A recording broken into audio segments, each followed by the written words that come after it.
fat pickers or the waste pickers go to various houses, but they do not necessarily cover the whole ward, because wherever they get paid, they generally go to the higher middle class, lower middle class kind of a people, and the whole ward is not covered.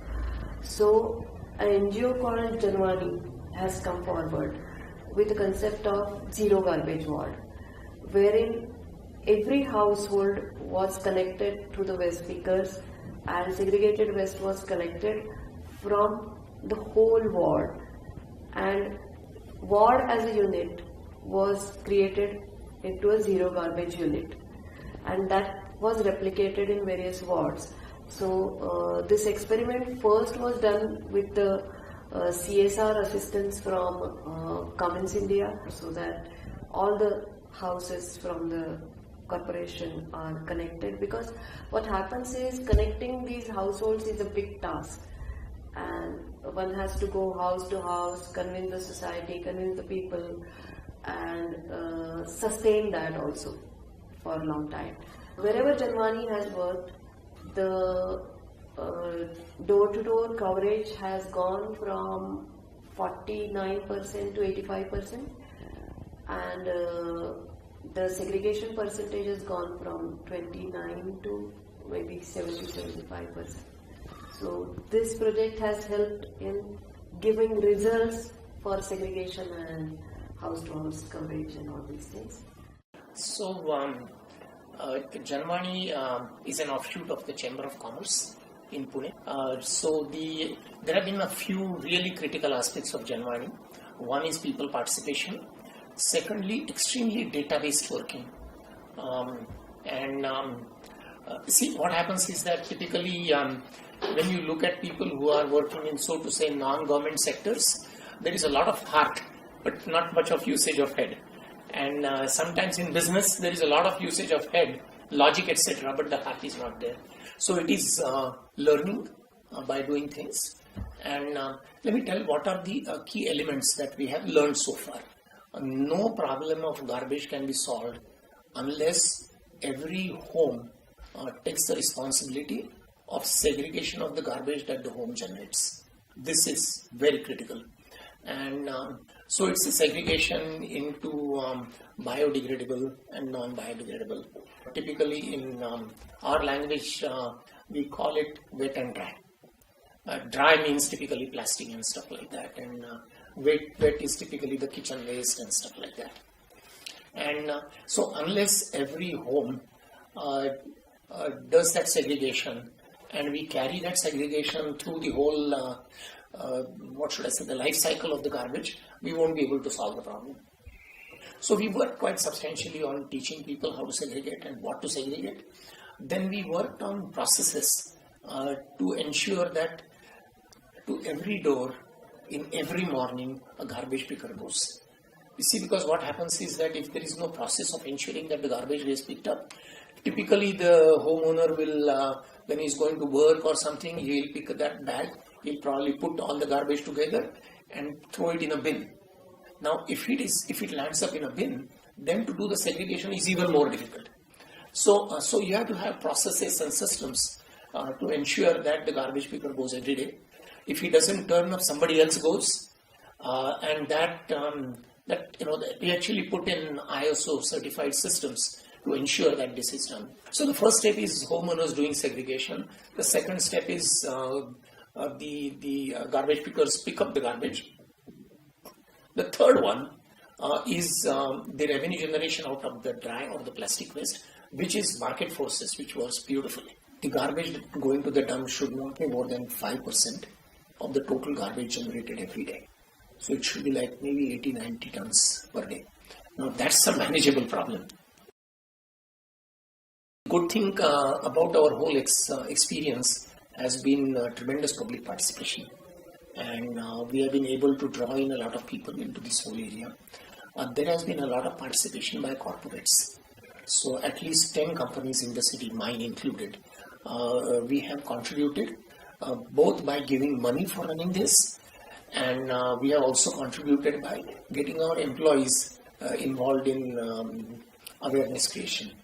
So, between these various companies, I think at least 5,000 volunteers have been involved in going from door to door, knocking on the door, showing pamphlets and leaflets saying that how do you segregate, showing them how the segregation finally works, how does the city generate a better environment on account of that, etc.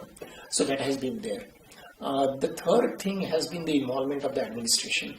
So when I say administration, the involvement of the city administrative machinery, and we have been very fortunate to be able to get good cooperation from them. How can we make this into a profitable business? Our calculations show that segregation plus processing of the wet waste together can significantly increase the income of the garbage collectors. We done survey on this, and we have found that their incomes earlier, which were like 3,000 rupees per month, have gone up to 9,000-10,000 rupees per month. From a city perspective, our calculation shows that we can cut down the city's expenditure on transportation and tipping fees by almost 40%. So it's a win-win for both. And now I think without using huge scale or without using technologies like incineration, this can be made into a small entrepreneurship where Janwani comes in, is where Janwani says that not only we have to do something good for the citizens by way of having a clean city, and for the garbage pickers in terms of giving them a better life, but we also believe that there has to be a service level agreement between the garbage pickers and the homeowners. And where we come in is to ensure that this is a two-way thing, that this is not a handout that a homeowner is giving, and he won't do it month after month unless he is assured of service. And where we come in is ensuring that there is this handshake there. That's what where we come in. When we talk about solid waste management, I always feel that it is not about technology, but it is about management and micromanagement. When we did this experiment in one ward about zero garbage, we were thinking about a paradigm shift in the thinking that we always thought that people will not do this, people in India are indisciplined and they don't have good cleanliness habits and all these things. We used to talk to the employees and the facilitators and ask them who these people are. Ultimately, these are we. We are part of those people, which we call as people. But why don't we segregate? Because we see that a vehicle of corporation is going with a mixed waste. So we say that they are telling us, but they are not doing it themselves.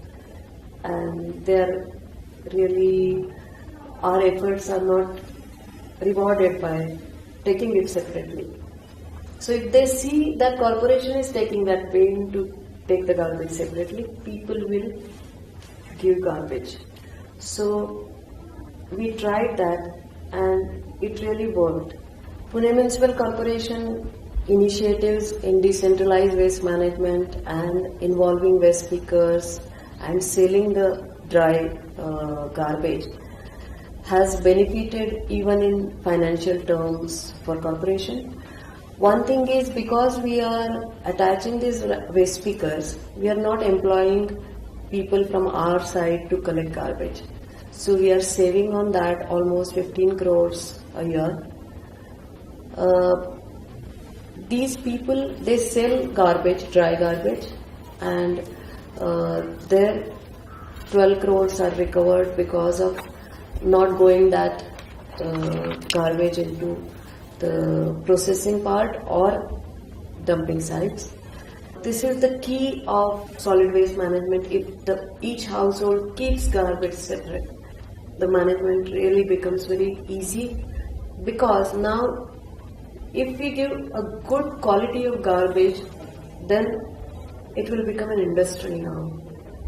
And we are also trying to study the economics of the garbage industry, which is growing indigenously, so that what kind of VGF they need, the viability gap funding and all these things, and how it can sustain on its own, so that people segregate garbage and industry gets its raw material from that.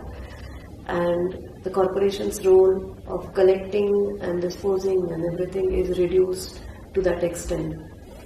So I think that is the roadmap for us now, that we minimize the role of corporation and make it industry centered kind of this, and we become facilitators in the process.